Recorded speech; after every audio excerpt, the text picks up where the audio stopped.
एक समय की बात है। एक बंदर नदी के किनारे एक पेड़ पर रहता था। उस पेड़ पर बहुत ही रसीले और मीठे फल लगते थे, जिन्हें खाकर बंदर बहुत खुश रहता था। एक दिन एक मगरमच्छ थक कर उस पेड़ के नीचे नदी के किनारे आराम करने आया।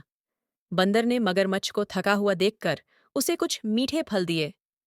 मगरमच्छ ने खुशी खुशी फल खाए और धीरे धीरे बंदर और मगरमच्छ दोस्त बन गए। रोज बंदर उसे फल देता और दोनों घंटों बातें करते। एक दिन मगरमच्छ ने कुछ फल अपनी पत्नी के लिए घर ले जाकर दिए। मगरमच्छ की पत्नी ने जब वो स्वादिष्ट फल खाए तो उसने पूछा, ये फल कहाँ से लाए हो? मगरमच्छ ने उसे अपने दोस्त बंदर के बारे में बताया, जो नदी के किनारे पेड़ पर रहता था। मगरमच्छ की पत्नी लालची हो गई और सोचने लगी, जब फल इतने स्वादिष्ट हैं तो बंदर का दिल कितना स्वादिष्ट होगा। उसने अपने पति से कहा कि वह बंदर का दिल खाना चाहती है। मगरमच्छ पहले तो तैयार नहीं हुआ, पर बाद में अपनी पत्नी के कहने पर मान गया।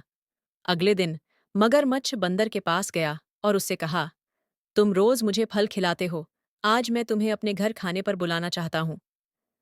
बंदर को मगरमच्छ की असली मंशा का पता नहीं था, इसलिए उसने खुशी खुशी मगरमच्छ की पीठ पर बैठकर सवारी के लिए हाँ कर दी।